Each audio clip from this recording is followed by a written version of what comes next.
little run right here. So what would you do if one day you witnessed a huge spaceship or flying saucer of some kind seemingly show up out of nowhere and then suddenly land in the middle of a big field or park of some kind? And then out steps a being who looks relatively human, but then this being eventually tells you, along with thousands, maybe even millions of other people, that either you change your ways, either you change your destructive ways, or accept your own fate, that fate being the destruction of the entire human race. What would you do? I mean, really, what would you do? Would you panic? I mean, naturally, of course, you would think that our natural inclination would be to panic. But then, let's say, after the panic subsides a little, and you're given enough time to really thoroughly think about it. I mean, really, what would you do? I myself have never really bothered to ponder such a scenario until after watching The Day the Earth Stood Still, the original 1951 movie, sci-fi, fantasy, drama. Yeah. And of course, this movie, though, being from the 1950s, I feel it has a very important message to share with all of mankind, the entire human race. And, because essentially what happens is, just like I described, this giant spaceship of some kind lands in the middle of this park. I believe it's Central Park or maybe somewhere close by. Of course, it's in New York City. Though I wouldn't be surprised if they actually filmed it in some other location. And so it lands, and then out steps this being. Unfortunately, he's not welcomed right away, which that's to be expected. We humans, we fear the unknown. So, I mean, he's shot before even getting a single word out. And then he's taken away by military army. And then after being looked over, he finds a way to escape and goes to this boarding house of sorts. I guess it was back when boarding houses were a much more common thing than they are today. And they had I guess the best way to compare them today would be like, if you go to a bed and breakfast type of thing today, and you pay to stay in a room for a certain amount of time. So, yeah, I guess they still actually had those back then, except they didn't call them like bed and breakfast. It was just boarding house of sorts. So he goes to this boarding house, gets a room, stays there, and meets different people there. Meets a single mother and her son, Bobby, and he befriends Bobby right away, and mostly because Bobby is so nosy and just insists on prying into his business, and then also too, this being, which by the way, this being is named Klaatu, Klaatu, Klaatu, and he's able to blend amongst everyone else because he looks pretty much human. And I guess supposedly he's actually supposed to come from a planet which has an atmosphere very similar to Earth, so naturally, I guess it would make sense that he would look very much like the rest of us humans. With one exception, except that he's supposed to be like over 170 something years old, and because on his planet people live much longer due to their far greater technological advancements. Though there are no details given as to the specifics of this advanced technology. But it's still interesting nonetheless. It's pretty much after some time. I mean, as far as I could gather, I think the basic story of this movie was some kind of satire on, back then during the Cold War, how people were panicking and freaking out, and when really they had no solid proof or reason to freak out as much as they did. And I mean, that's what I've been able to assess. I mean, I didn't live back then during that Cold War era, and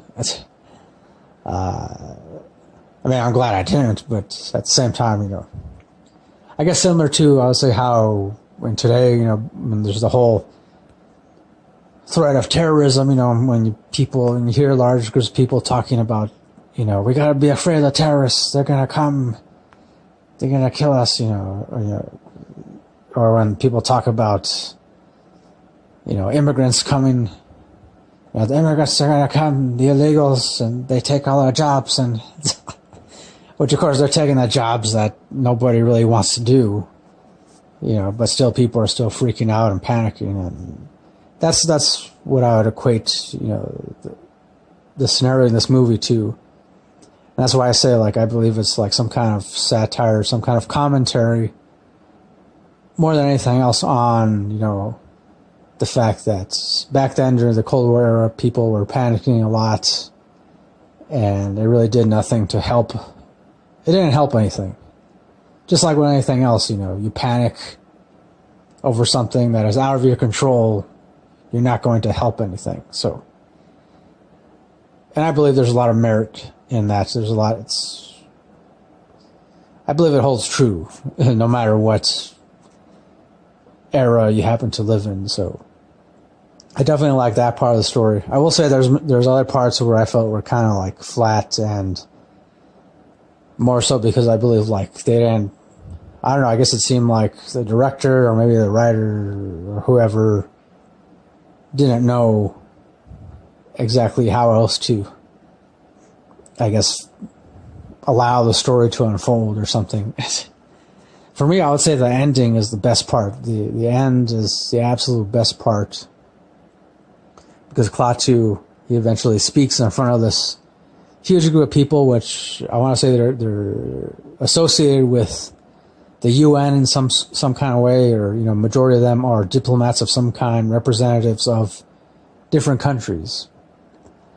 And while I don't want to spoil it too much, but like I said, he does relay an important message to them. He does say something along the lines of the fact that where he comes from, he's part of this entire community, or I guess group, society of planets, more than one planet, in which they were able to do away with aggression. And because, the fact that they reached a point where, I'm only speculating, but the way he talked about it, that they reached a certain point in which they realized in order for them to continue living on, they had to do away with aggression. And therefore they created this, I guess you could say,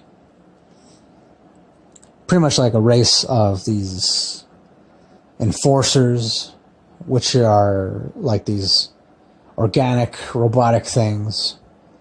Hence, there's a robot in this movie called Gort, which I believe stands for genetic, organic, genetically organic robotic technology or something along those lines. I only know because I looked it up. And, but pretty much these robots, they only enforce anything at the slightest sense of violence. When there's any kind of violence nearby, that's when they activate, and they just kill, whoever's perpetuating this violence, whoever is, committing some kind of crime. And while, yeah, that does seem very harsh, but eventually, I guess, where Klaatu came from on his planet, they decided to do this because they realized it was the quickest, most efficient way to guarantee that they could do away with aggression and therefore be free to pursue other things that, could prove to be more beneficial to society. Which to me makes sense. I do definitely believe that the way in which they went about doing it is definitely harsh.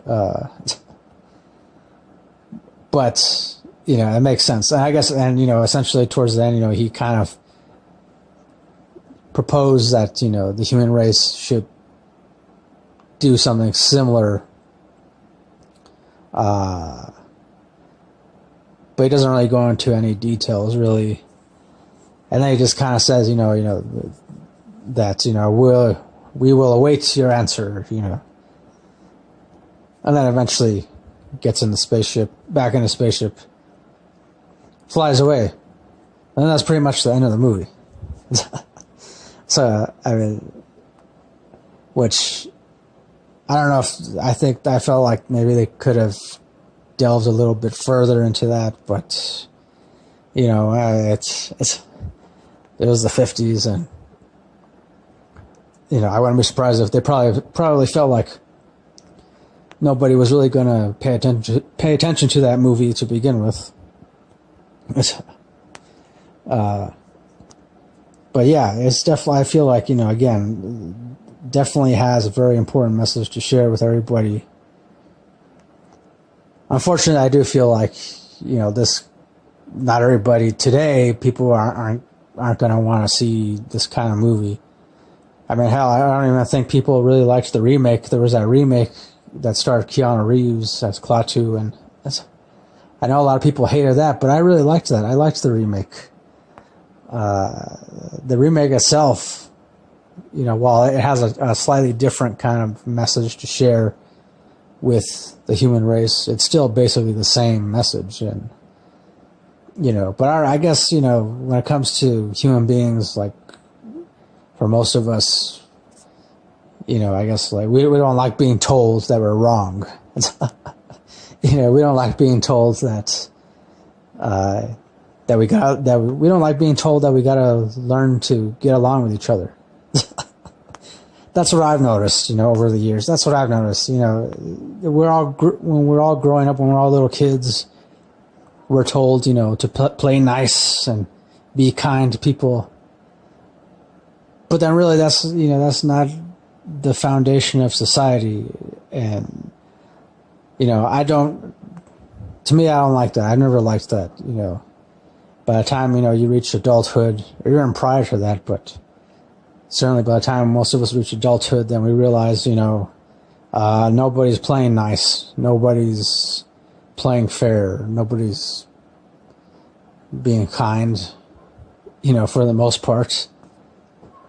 And so, yeah, it confuses us. And then, we're forced to perpetuate the hatred, the violence, the prejudice, and it becomes a never-ending cycle of suffering, and, it's not good.